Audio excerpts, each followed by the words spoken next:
The security camera feed on my tablet showed Michael trimming the hedges outside what used to be his dream home.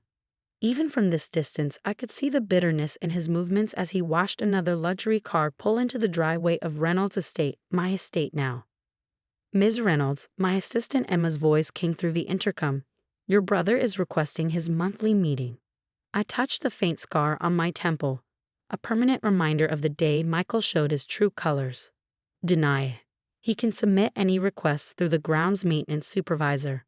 3 years had passed since that day in Mom's hospital room, but I could still hear the sound of his fist connecting with my face, still feel the cold floor against my cheek as I lay there, blood mixing with tears while he ransacked Mom's belongings. "Where's the ring, Sarah?" he demanded, turning over drawers and emptying boxes. "That ring is worth a fortune. Amanda needs it for the wedding." Amanda, his now ex-fiancée who had convinced him our mother's vintage diamond ring was worth hundreds of thousands. The same Amanda who left him the moment she discovered the truth about our family's real wealth. But that day, all Michael saw was his chance to give his demanding fiancée the ring she wanted. He didn't know Mom had already given it to me, along with her most precious secret. "The ring stays in the family," I told him, my voice steady despite my fear. "Mom made me promise." The second punch came faster than the first.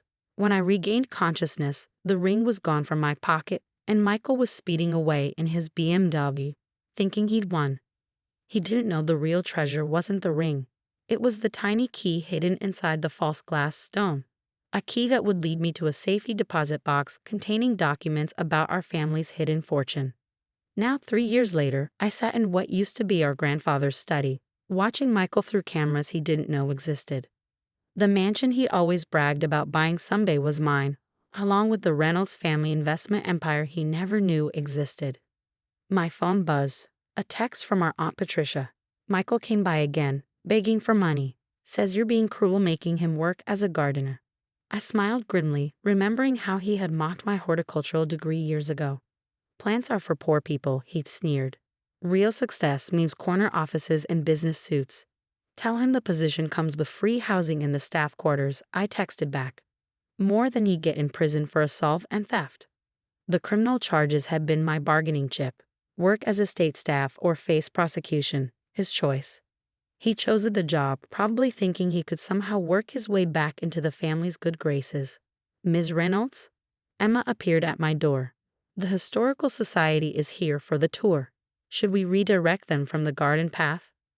"No." I stood smoothing my designer suit, the kind Michael used to wear before he lost everything.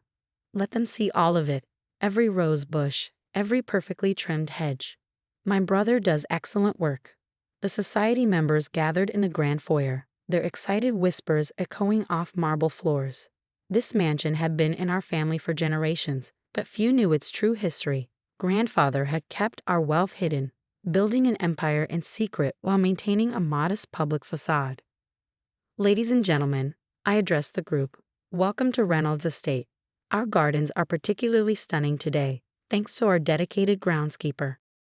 Through the window, I could see Michael pause in his work, watching as I led the group. Many of them his former country club friends, through his perfectly manicured domain. "Sarah." A familiar voice made me turn. Amanda stood among the society members, dripping in obvious knockoff jewelry. "I didn't know you. When did you inherit everything?" I finished for her. "Around the same time you left my brother over a glass ring." She flinched, her eyes darting to Michael outside. He was deliberately facing away now, his shoulders tense under his work uniform. "If you'll follow me," I continued addressing the group, "I'll show you the rose garden. It's our groundskeeper's specialty, though he once claimed gardening was beneath him." The tour continued, each stop carefully planned to ensure Michael could hear every word about the wealth he'd lost, the status he'd thrown away for a fake ring and a false fiancé. My phone buzzed again. Mom's nurse this time. "Good day today. She's asking about Michael." Mom had recovered eventually, only to find her son gone and her daughter in possession of the empire she and grandfather had protected for so long. She cried when I showed her the security footage of Michael's attack, finally accepting the truth about her beloved son. "Tell her he's working," I texted back, "learning the value of things he once despised." A commotion outside drew my attention. Michael had thrown down his tools, trying to approach the tour group. Security moved swiftly, surrounding him with practiced efficiency. "Just let me explain," he shouted. "Sarah, please, I was desperate. Amanda needed a rich husband." I cut him off, my voice carrying across the manicured lawn. "Now she knows you were never going to be one." Ironic, isn't it? The society members whispered among themselves, remembering how Michael used to boast about buying this mansion someday. Now they watched him being escorted back to his work, their pitying glances worse than any punishment I could devise. "The roses need attention," I called after him. "The Historical Society expects perfection." The annual Reynolds Foundation Gala was the perfect stage for Michael's complete humiliation. As I descended the grand staircase in a couture gown, I caught his reflection in the polished marble. He stood in his maintenance uniform, adjusting flower arrangements he'd been ordered to tend throughout the evening.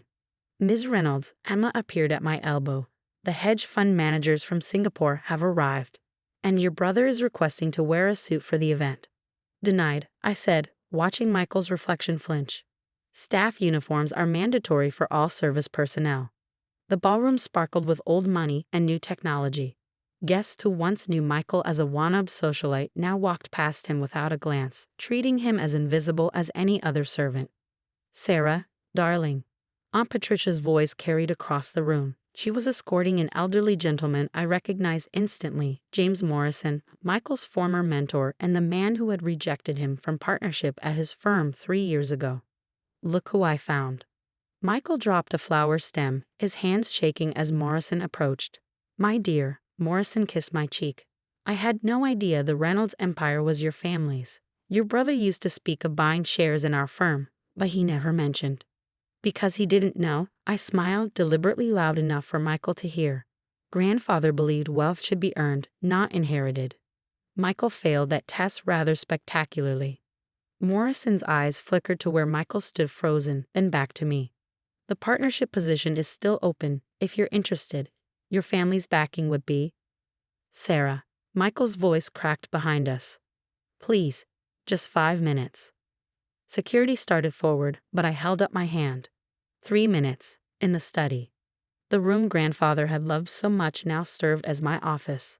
Michael stood awkwardly by the door while I sat behind the massive oak desk. "You knew," he accused. "All those years, you knew about the family money." "No." I touched my scar again. "Mom gave me the ring the day before you attacked me. She said it was more than it seemed. I didn't understand until I found the key inside the glass stone." His face contorted. The ring was fake. The diamond was glass. The key inside led to everything else. Documents, accounts, properties, grandfather's real legacy. I leaned forward. "The legacy you could have shared if you'd chosen family over greed." "I can change," he whispered. "Give me another chance. A real position in the company. Like you gave me a chance in the hospital." I pressed the intercom. "Security, please escort Mr. Reynolds back to the flower arrangements. They need refreshing before dinner." As they let him out, Morrison entered. "Fascinating strategy, my dear. Making him serve at his own downfall." "Justice comes in many forms," I replied, rising. "Now, about that partnership position." The gala continued in full swing. Michael moved between tables with fresh flowers, forced to hear snippets of conversations about deals he could have been part of, wealth he should have shared. "Sarah," Amanda's voice surprised me again. She stood with a small group of socialites, all wearing real jewelry now. "I didn't realize if I had known about the family money, you'd have stayed with Michael?"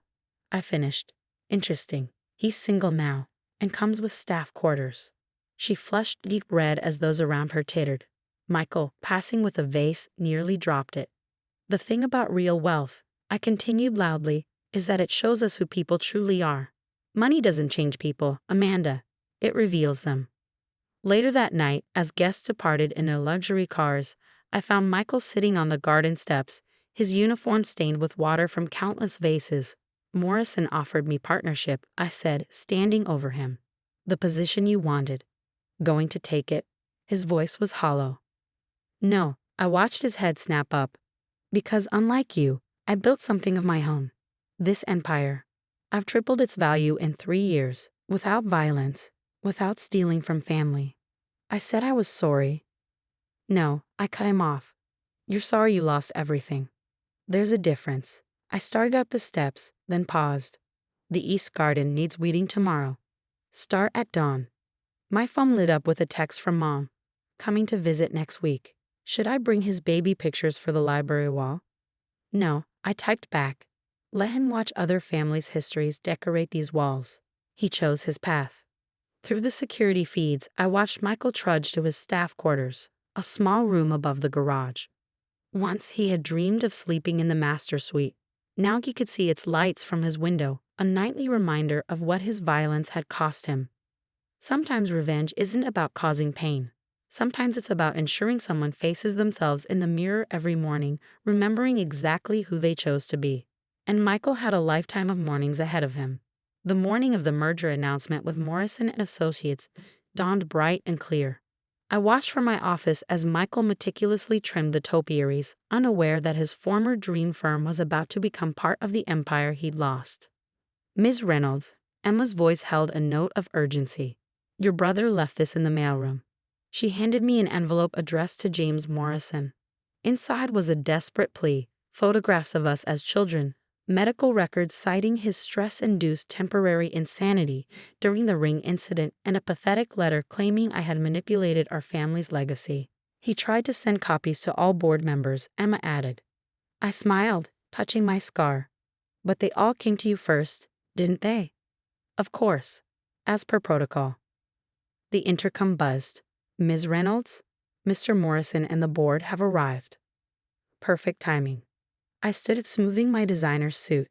Have security bring my brother to the main hall. It's time he understood exactly what he lost. The great hall was filled with board members and press when Michael was escorted in, still in his gardening uniform, dirt under his fingernails. Sarah, please, he started, but fell silent as James Morrison approached. Michael. Morrison nodded coldly. Your sister was just about to announce the merger. Fascinating how life turns out, isn't it? I stepped up to the podium, cameras flashing.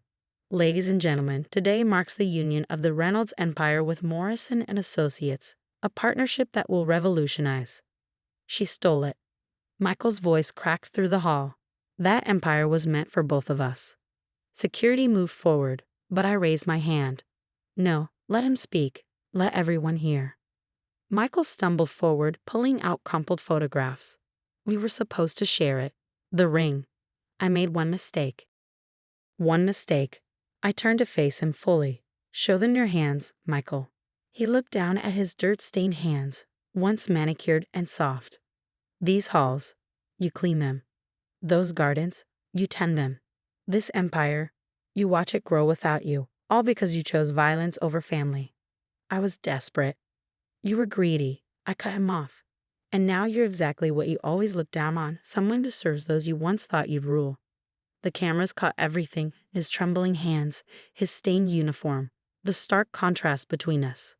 Tomorrow's papers would complete his humiliation. The merger proceeds, I announced, turning back to the crowd. And my brother will continue his valuable service to the estate. Later, I found him sitting in the garden he'd so perfectly maintained, staring at the mansion's reflection in the fountain. You know what's ironic? I said, standing behind him. Mom's ring wasn't just hiding a key. It was teaching a lesson. Grandfather left clues about the fortune with both of us. You just never looked past the surface value. He looked up, realization dawning. The cufflinks he gave me for graduation contained a similar key. I nodded.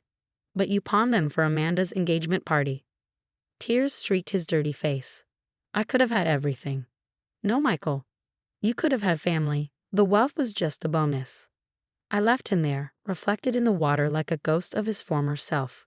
My phone buzzed, Morrison confirming dinner plans to discuss the merger.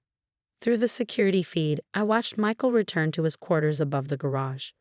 Tomorrow, he'd wake up and tend the gardens again, watching others live the life he had thrown away. Some would call it cruel, making him serve in the house he once dreamed of ruling. But sometimes the best revenge isn't punishment, it's making someone tend the dreams they can no longer reach. And every flower he planted, every hedge he trimmed, was a reminder of the brother he'd chosen not to be.